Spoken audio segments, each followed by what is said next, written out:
everyone. How are you? All right. Who here likes art? Come on, let's hear it. Okay. Who here knows the murals in Philly? How many murals do we have in the city? Who wants to guess? A lot. I like that answer. It's 4,000. Okay, so what are we going to do today? What we're going to do is we're going to talk about the power of art. We're going to talk about what is a seemingly intractable problem. And then we're going to talk about how we use art to crack the code, because I know you can do it, because I have every confidence in the world in you. So here's our mission statement. What is our mission? Our mission is to make sure that everyone everywhere has access to art, that art does not reside exclusively behind the walls of galleries and museums. This is not just a matter of art, actually. It's a matter of equity and justice and access and opportunity. Who made that rule, who gets art and who doesn't? Well, I say break it, because art is like oxygen. So the early years, so how did I get my start? Well, I was really lucky. I was hired by the first African-American mayor in the city of Philadelphia, Wilson Goode. Back then, graffiti was everywhere. It was a crisis, and people said it's never going away. But Wilson Goode said, yeah, it's going to go away. It's going to go away because I'm going to fund a program that works with kids who are writing on walls. And people said, what? What a waste of money. And he said, no, we're going to do it. And so Wilson Goode was brave because he was an innovator and he was creative, and he flew in the face of people saying it couldn't happen. When people tell me no, I don't even hear it.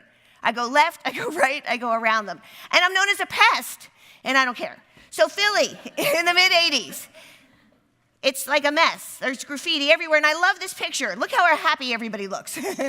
You know why they're so unhappy? Because graffiti writers could come in, they took a pledge, they swore they'd never write on walls for the rest of their lives, and that's what they're doing.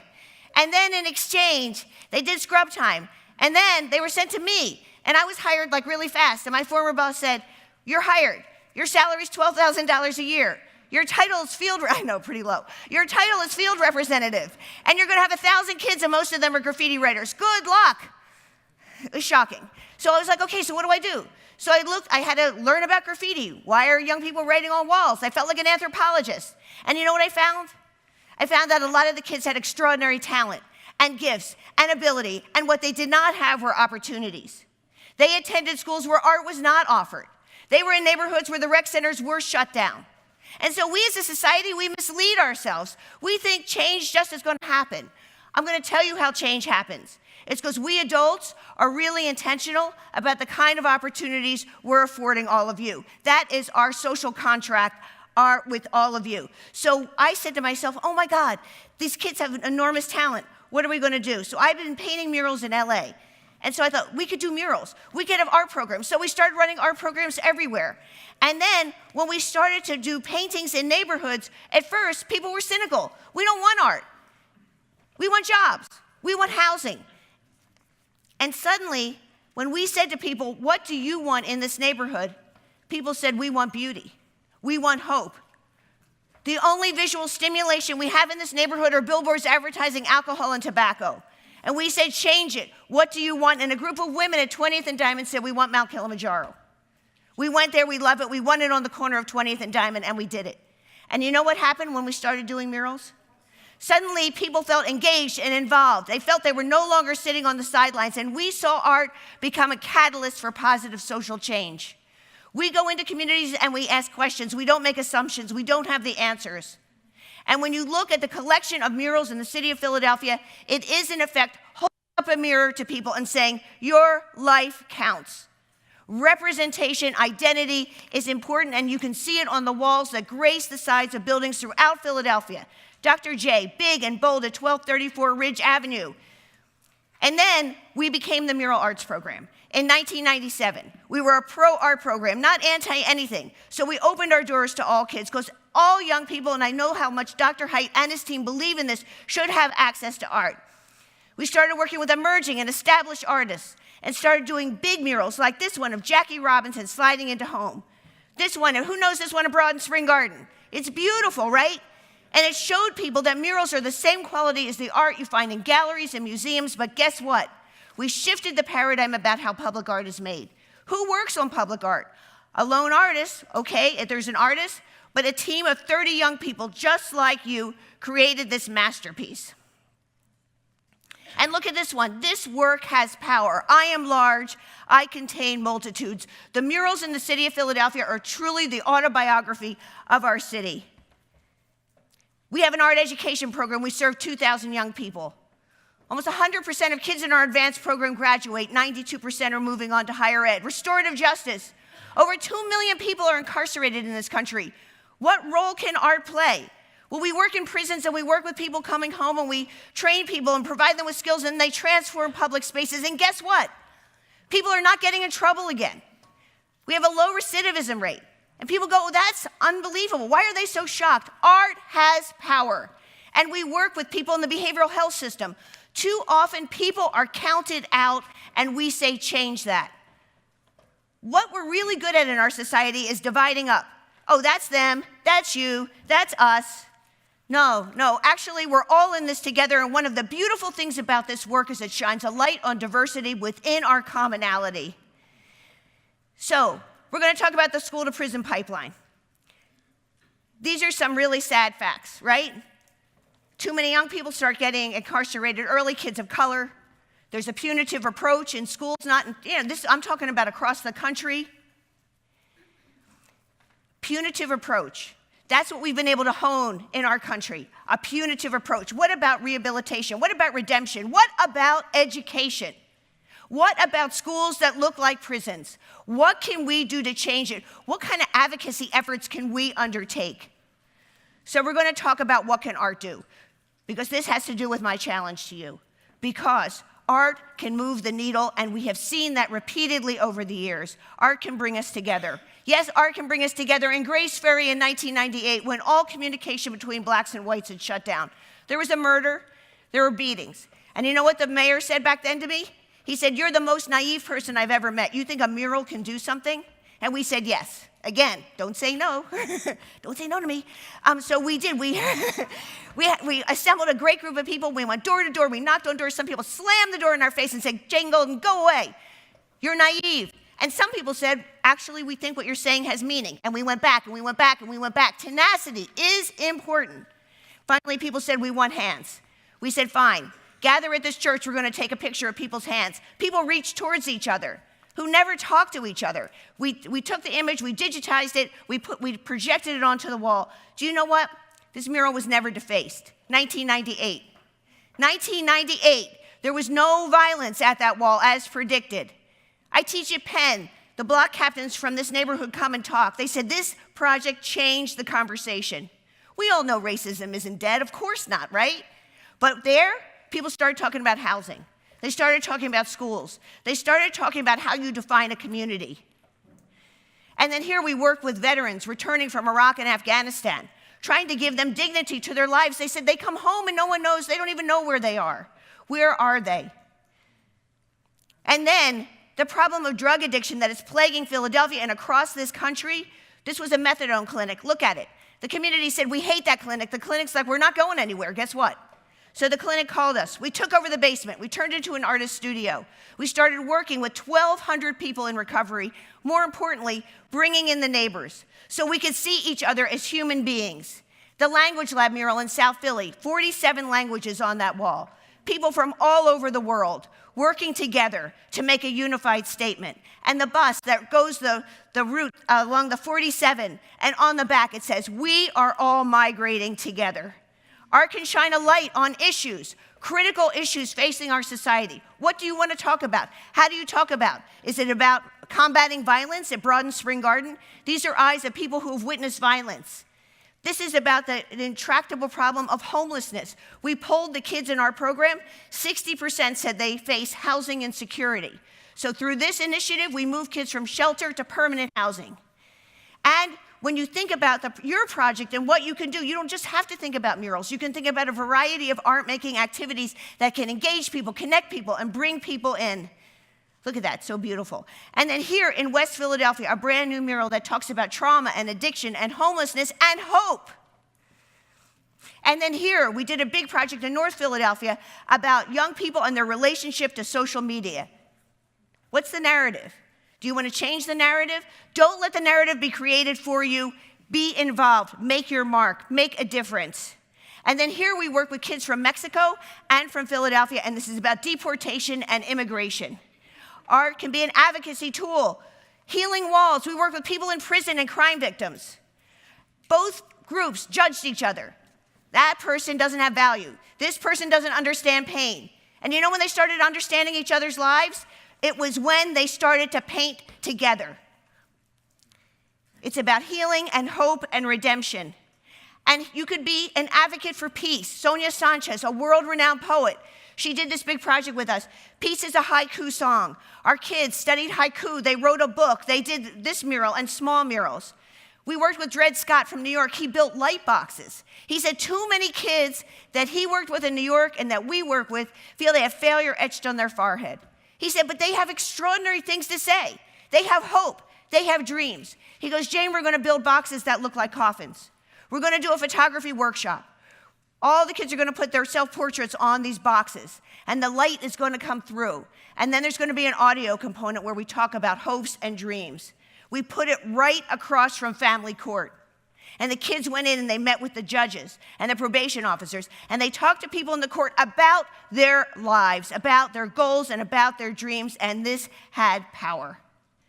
And then we take on issues related to the environment, issues related to trash in a cleaner city, like our Big Belly wraps. The recycling trucks, I love this. And then we build a trash mobile, and now we're building many trash mobiles. Why? Because young people are advocates. Because you are the future of our city. Because we want young people to understand that they can crack the code. So young people in this program are meeting with the mayor and city council and policy people. Look at trash. Is it a matter of some people are messy and some people aren't, or is it a policy issue? It's a policy issue. It's a complex issue, and we want young people to understand it and then act on it. And then this is about mass incarceration. Along with teams of young people, we did over 40 panels about mass incarceration, and they were displayed around the city and around the state. And here's a project we did with the famous artist Shepard Fairey. We're always bringing in, we work with local artists and then famous artists, and this is a series he did about people who have done great things with their lives, but at one point were incarcerated, and he's asking us, can we forgive?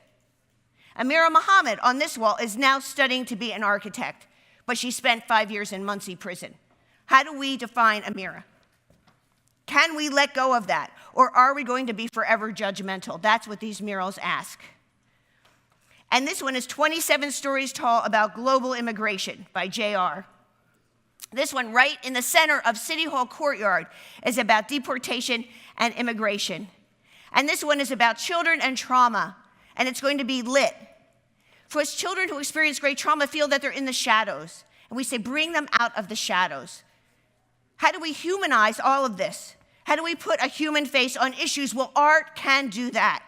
Art can transform your school. Absolutely, 100% positively. Here's a new one that we just did at Esperanza. It's beautiful, it's stunning, it's inspiring, it's hopeful. And young people did that. This is about global climate change.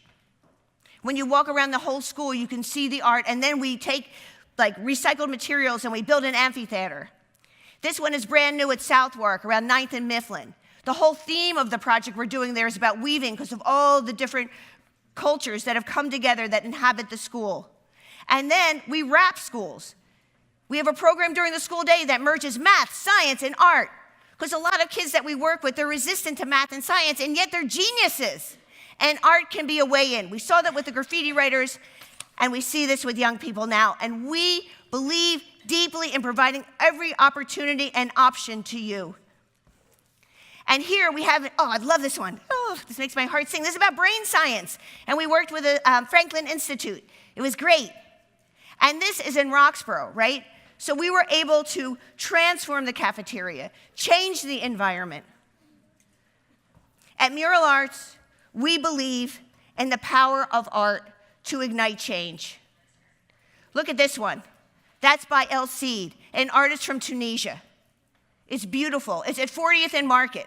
And when we first tried to do this mural, people said, we don't want this here. He's from Tunisia. What does that mean? He's like, there was all this conversation. But then once people met El Cid, he's like us. And then when the day this was dedicated, it was such a beautiful moment because all the dissent in the neighborhood around what should go up here just evaporated. Because art can bring us together. Art can level the playing field. And then I have your challenge. Where is our challenge? Oh, aha, here it is. I challenge you to use art to raise awareness about the school-to-prison pipeline in your community and promote restorative justice and education over incarceration. So what I want you to think about, I want you to think about this challenge. And I want you to think about what you can do. The problem is vexing, right? Schools often have punitive policies, and the environment is bleak. You heard Greg's poem that he opened with about the rate of incarceration. This is not a secret, right? So what can you do? See, because when I look out in the audience, what I see is grit and potential and talent. When I met the graffiti writers, what I learned was that the young people had grit and character and intelligence and wisdom far beyond anything that I had. And there has been a degree of mutuality over the years. This is not what mural arts does to people. It is what we do with people. So my challenge to you is, what can you do with your school to shine a light on critical issues, to make your school more humane, to think about what kind of alternative programs could be introduced, what kind of policy changes could be introduced, what can you do to the physical look of the school? That's what I want you to think about. I want you to think about restorative justice. What does restorative justice mean? It means that all stakeholders are involved. You're not there alone in the school. There's a community. There's not only a community, there's civic leaders. What can you do to weave together a network of people who are working with you? That's when change happens, right? Mural arts does not work in a vacuum. We work with a lot of people. 25,000 people annually are involved with us, making a mark on this city. It's a movement, right? And that's what I challenge all of you to do. I want you to do something that not only shines a light for your teachers and your principal, but what I want you to do, I want you to have your voice heard in the mayor's office. That's the challenge I give to you. Education is what we want. It's illuminating, it's transformative. I want you to do some research, figure out data, facts, figures, make a case like a lawyer. That's what we do. Someone said working at Mural Arts is like working forever on a political campaign, except it's strange because there's never an election, but we're advocates in our heart, right? And that's what I want you to be. I want to end mass incarceration, lift up education, and I want you all to shine a light on justice. And I'm going to end with this quote. It's a quote that I really love. Social change begins when human beings try to make sense of their lives and defiantly refuse to accept the idea that nothing new is possible. That nothing new is possible, right? We will not accept that. Art has power, and you can change the world. Thank you.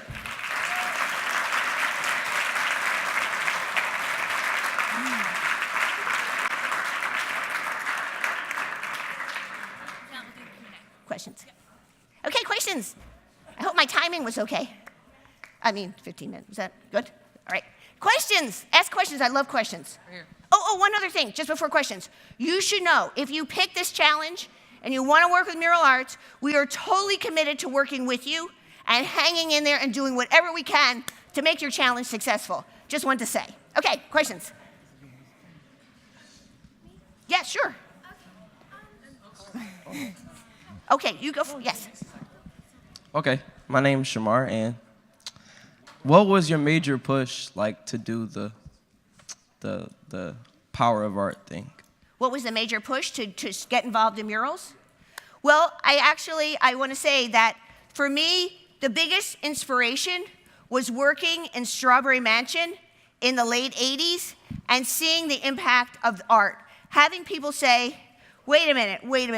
We were part of this mural, and now this lot that has trash, like we don't want to take it. We want city services. We want more programs. It was inspiring and working with people to develop an activist agenda.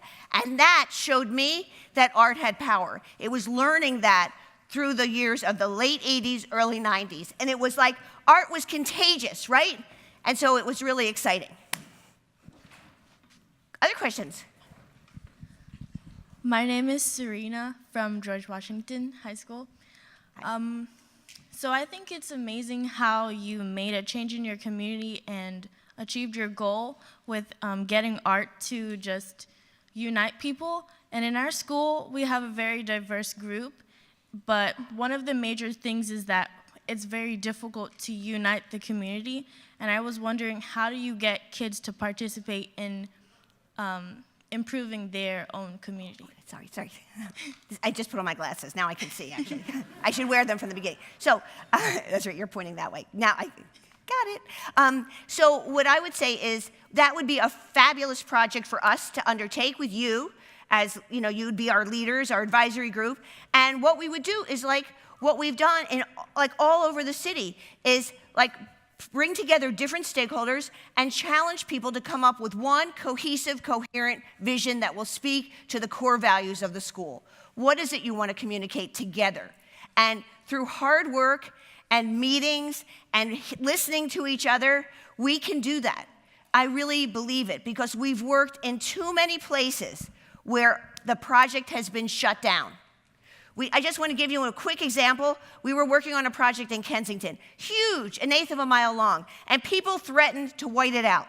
We had a lot of support, and people said, we don't like it. We don't like the people in the mural. We tapped into a court of racism, unbeknownst to us, and it's going to go away. So you know what we had to do? We had to hire a mediator, a Quaker mediator, because I think I'm really good at this, but I'm actually not. I'm sort of hot-headed. I'm an artist who wanted to be a lawyer, so I'm always arguing. So the Quaker mediator was able to isolate the opposition, respect the opposition, listen to them, and one moment, a young woman who was about 14 stood up and she said to the adults who didn't want the mural, "You all, shame on you. You know me. You knew my mom. You know she died of a heroin overdose. This mural is doing more to get together the community than anything here has done." And then one woman, she said, "Well, actually, I can't believe our community is coming together around art." She said, "I never would have predicted that." And that moment turned the tide. And people started to listen to each other, and we had a negotiation. We added figures. The day that was dedicated was truly one of the most inspiring days of my life, because we saw that art could break through and transcend that kind of negativity and a fixed way of seeing the world. So it has forever given me a well of hope that we can work through this, and I'd be delighted to work with your school. Yes, so just call us so it can happen, and I can help, and we can help guide it in any way possible. Other questions? Okay, sorry. Yes. Okay, back here. Hello. Hello. I'm Kamasi Anderson Brown. Nice to meet you. So, you know, for the challenge, can it also be environmental, such as, like, for example, marine biology, sea animals? You know, could that also? Oh, you should think about the role of environmental justice and what that plays. Yes, because when we talk about the school to prison pipeline, what are the things like building knowledge that would make kids sort of like open up their worlds? I think that would be very important. Yes. Okay. Think creatively, think big, think bold. Thank you. Yes. My name is Ruben. I go to Kensington Hello. High School. My question is, like, when things got hard, how did you work through it? I'm a very tenacious person. I get fixed on something and go back. And I think there's something in me. See, I have lupus, and I was told in 1982 that I was going to die. And in order to deal with that, I had to come to peace with it and figure that that could not be how I defined myself, that somehow I had to push through. And then I met kids, the graffiti writers, who were dealing with obstacles that were huge. And yet they came to work with a smile on their face, and we made it through together. And they helped me make peace with the illness. I often say that art saves lives, because in essence, I think it saved mine. And so what I learned from that was about sort of having a perspective on the world, on life, on time, making the most of every day, and never, ever, ever giving up. It's sort of built in me, something that says that every day is a blessing and we want to make the most of it. And so people who are naysayers and cynics and negative and critics, like, forget them. Forget them, because it just doesn't matter. Keep your eye on the ball, and the ball is you, your path, your journey, good work, and believe me, it is in saving this tumultuous world, right? You're inheriting that, and I have total faith you can make it better. And so never, ever, ever give up. Other questions? Yes? Yes? I was just wondering, because I know there's a lot of people in prison, and like in prison there's jobs like mural painters and whatnot. Do you guys work with any people that were in prison that have jobs as mural painters and help them out, or go over there in prisons and also paint a light for them as you do with people on the outside? Yes, we actually have a great program. It's called the Guild. We work at Graterford Prison and the county prisons, and when people get out, we hire people, and then we train people in building skills, landscaping, and mural making, and then people work with us. They have a job for like 6 months, and then we have a jobs developer on staff that helps people find other work. At Graterford, it's a formal work program, so you can actually sign up and paint murals, and we work on parachute cloth, so we're painting murals in the prison, we're rolling them up, taking them out, and putting them up on walls around the city, which shifts the way people see people in prison, because people judge, right? And we feel there should be potential and opportunity for people coming home.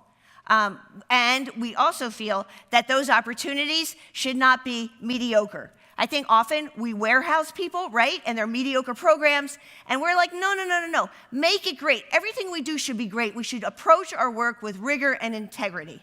Does that answer your question? Yes, it did. Okay, great. Okay, other questions? Over here, we've been a little quiet. Okay, yes.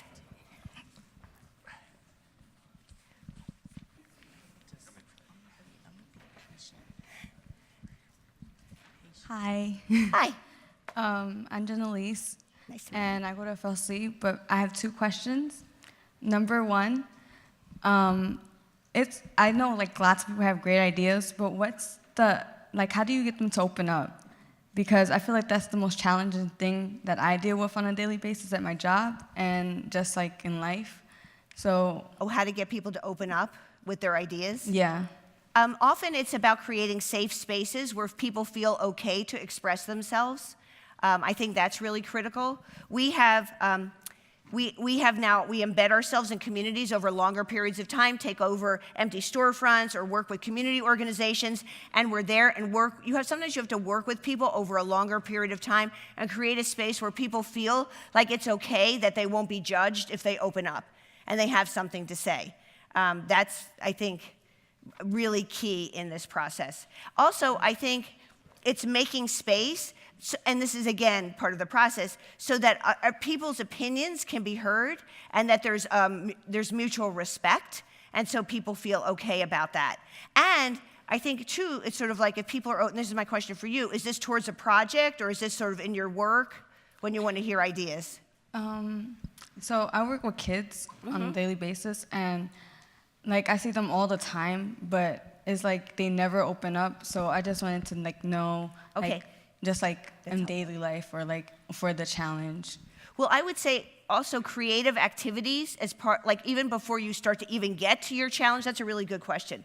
Because you might want to do drawing exercises with people. You might want to do some spoken word or poetry. Like there might be things that are just going to warm people up to being more expressive.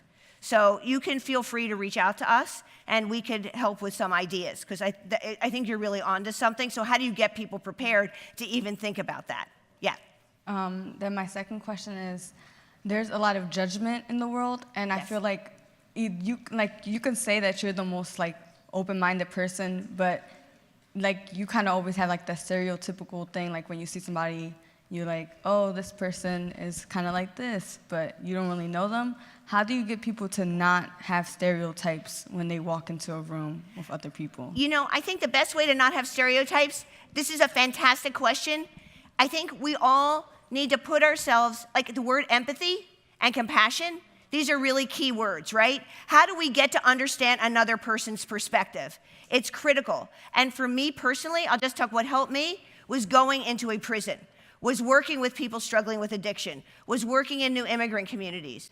You know, I wouldn't want people, like, you don't want to be judged and you should not judge other people, but you're right, it's sort of a basic human thing. We all sort of lock into that.